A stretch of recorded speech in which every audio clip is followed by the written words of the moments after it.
तमाम संतों गुरुओं महापुरुषों के चरणों में श्रद्धा का सुमन अर्पित करते हुए आज इस लालमपुर के धरती पर संत शिरोमणि गुरु रविदास जयंती के शुभ अवसर पर यहाँ पर उपस्थित सभी माताओं एवं बहनों, पिता तुल्य सम्मानित लोगों, नौजवान साथियों, मैं आप सभी लोगों को रविदास जयंती की ढेर सारी शुभकामनाएं देते हुए आपका बहुत बहुत स्वागत करता हूं, अभिनंदन करता हूं।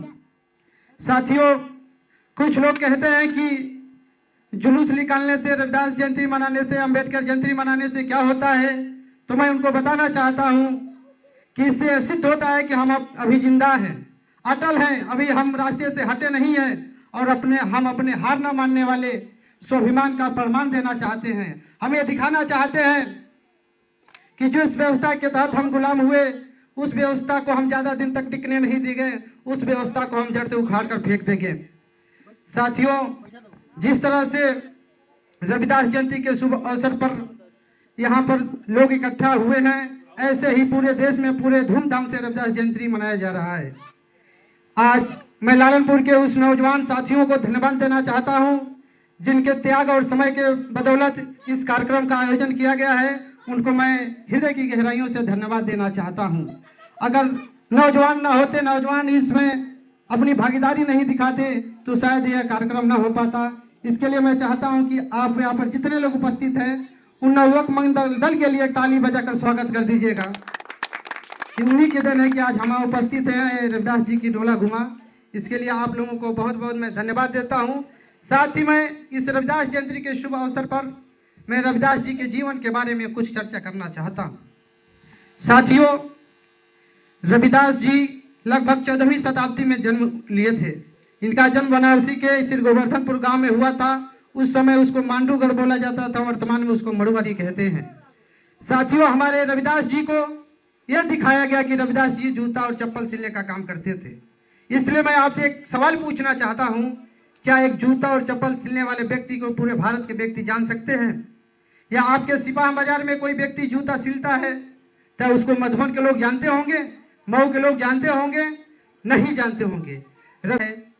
तो उसको ना पानी से नहीं ना धो सकते, दिमाग को, शरीर के मैल को निकाल सकते हैं। लेकिन रविदास जी ने अपने विचारों से लोगों में फैली, जो दिमाग में गंदगियां फैली थी, उनको निकालने का काम किया। साथ ही उन्होंने रामचरितमानस में लिखा कि पूजिए विप्र सकल गुणहीना, शूद्र न गुणगान ज्ञान पर भीना।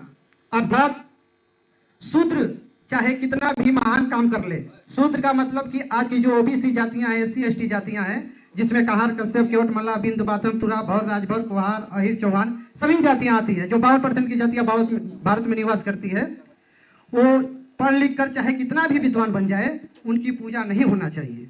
पूजी है पीप्र सकल गुणहीना, मानो उस ब्राह्मण की पूजा होना चाहिए जो बुद्धिहीन हो, जो बेवकूफ हो, जो मूर्ख हो, उसकी पूजा होनी चाहिए। लेकिन कोई शूद्र कितना भी पढ़ा लिखा हो, उसकी पूजा नहीं होनी चाहिए। लेकिन रविदास जी ने उसको खत्म करते हुए रविदास जी ने लिखा कि ब्राह्मण न पूजिए जो हुए गुणहीन, अब पूजिए चरण चंडाल का जो हुए गुण प्रवीण। रविदास जी ने खंडन करते हुए कहा था कि ब्राह्मण मूर्ख को मत पूजिए, भले कितना भी वो ब्राह्मण ऊंची जाति में कुल में पैदा हुआ है, उसकी पहचान उसके कर्मों से होगी, न कि उसके जन्म से होगी। और फिर तुलसीदास जी ने लिखा उसी रामचरितमानस में कि ढोल गवार शूद्र पशु नारी ये सब ताड़ना के अधिकारी। अर्थात ढोल मतलब आप समझ सकते हैं, ढोल जिसको बजाया जाता है, पीटा जाता है। शूद्र मतलब पूरी 52% के लोग, जो 85% की जातियां एससी एसटी ओबीसी, जिसमें 6 से 7 हजार जातियां आती है, उसको शूद्र कहा गया।